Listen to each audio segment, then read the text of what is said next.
Hello! Today we will present you all the work we've done to bring gliders into the simulation, in terms of art, sound, flight models and instrumentation. Hey guys! I'm Benjamin Rieblanc. I'm in charge of art outsourcing for Microsoft Flight Simulator. You are probably asking yourself how accurate the visuals of the glider will be in this new update. Let me tell you how scan and pictures come together to create beautiful aircraft. First, we contact pilots. Most of the time they kindly invite us to scan and take pictures of the airplane. We try to scan the most complex part of the airplane. It is sometimes tricky, mainly because the cockpit of a glider is so tiny. We also scan most of the fuselage, because the airplane is small, and the more data we have, the easier it is for the artist to make a precise model in the best conditions. Thanks to the scan, we ensure all the proportion of our model will be accurate, but we won't have everything we need just by scanning. To have a better understanding of some parts, we must take pictures, a lot of them, like hundreds of them. This way, we are sure we have all the details of the interior and the exterior. Once the artists have all the reference they need, they will be able to work their magic to make sure the visuals in the game will be as realistic as possible. I hope you will enjoy the work achieved on the visual of this glider.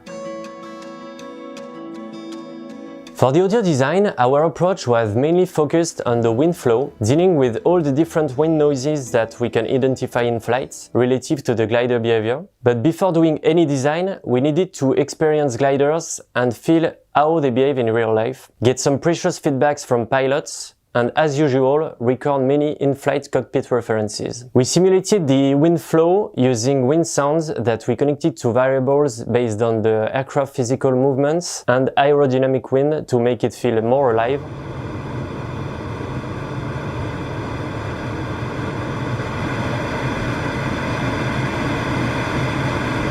For the chase cam view, which gives us more creative freedom, you will hear your glider movements soaring through the air and clouds.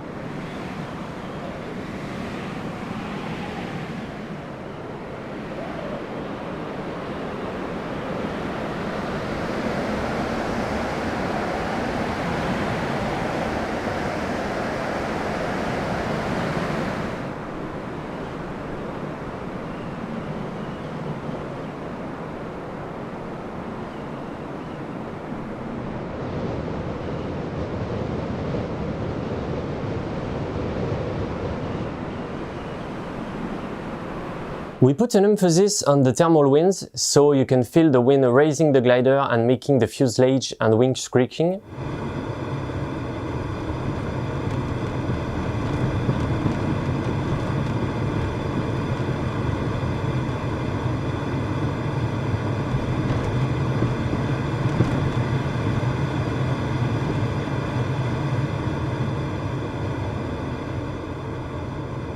And also, we implemented accurate variometer sounds that we recreated from real recordings.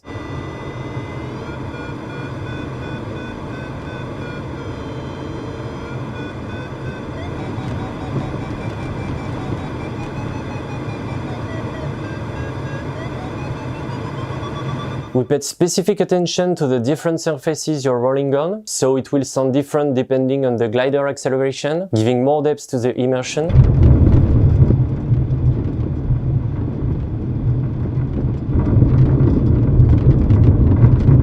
Finally, we also designed the different kind of launch methods specific to gliders.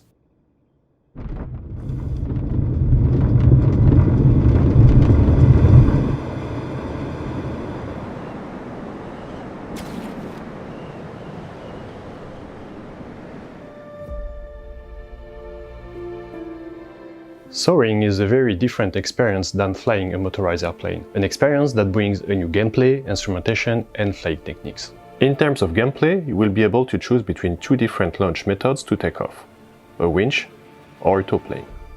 We improved the thermal generation under clouds and over hot ground surfaces. The sunshine, the temperature, the sky conditions and the ground surface type will have an impact on our thermal frequency and the strength. Flying in summer or in winter, at noon or sunrise, will not be the same. A new option in the weather panel will allow you to display the thermals and see where you should fly next. A glider is staying in the air relying on two different sources of energy. First, the potential energy, the height above the ground, and the kinetic energy, meaning the airspeed.